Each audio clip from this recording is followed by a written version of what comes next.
Vi smider selvfølgelig første omgang. Jeg tror også, at nu lukker han op for den derovre, Alexander der. Tror jeg også.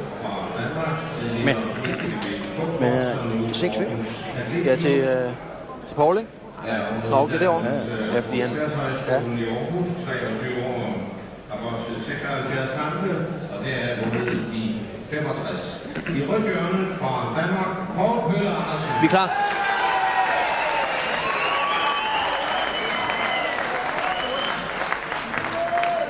Poul Andersen i rød trøje til venstre i billedet er måske nok den danske bokser i aften, der er på den sværeste opgave, for han er op mod engelske Wayne Alexander. Han er engelsk mester, han er nummer 1 på den engelske rangliste, og han slår uhyggeligt hårdt.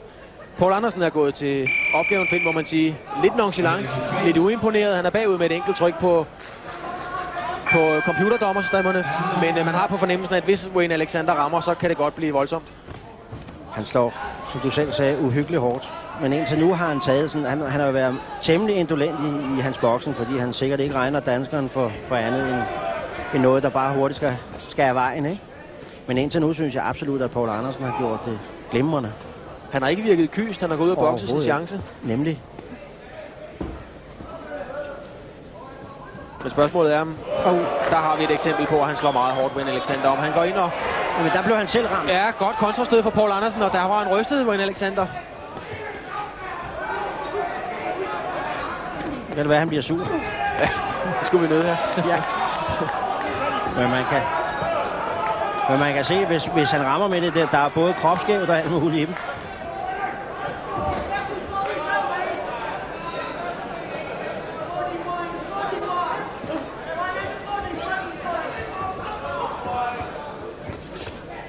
Men det kan jo godt være, at han har taget for blidt på opgaven. Og nu kan han ikke finde rytmen. Det sker jo tit. Det er klart, Poul Andersen nu der er inde og tror på sin chance.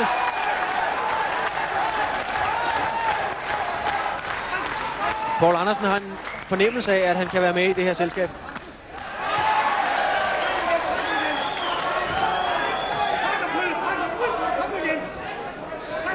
Så skal han ind og holde fast nu, Poul Andersen.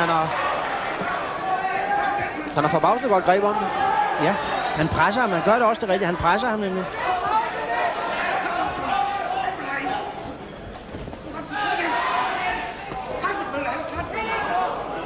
Han virker træt, Wayne Alexander. Det virker også, som om han er blevet sådan lidt demoraliseret. Fordi han nu ikke får lov til at styre begivenheden, som han havde regnet med.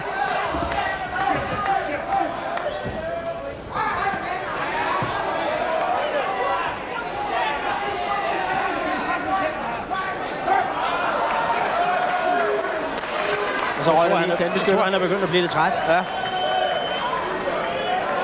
Det er jo et af de små trick, det der med ud med tandbeskytteren. Ja, så spytter man lige tandbeskytteren ud, ja. Ja. Det ser man de rutinerede boksere gøre. Det giver jo altså lige 10 sekunders luft. Det kan betyde meget.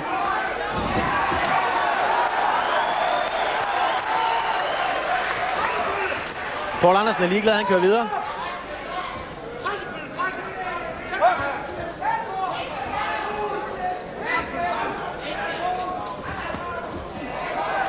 Ja, uden at tage noget fra Poul Andersen, så må man nok også sige, at englænderen virker ikke, som om han er i topform.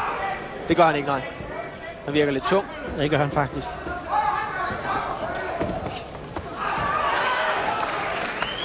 Men altså, det er jo heldigvis sådan, så man kan ikke slå andre end dem, de stiller derop. Nej, det er...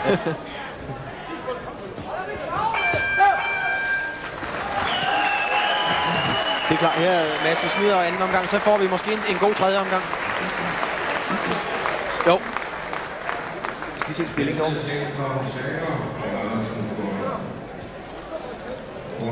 Til opgaven i blåthjørnet har vi en 10-5. Poul. Han har også bokset godt. Hvordan kan han det nummer 5-6? Uden for hver omgang. De tager den hver omgang. Ja. Jeg er klar, ja.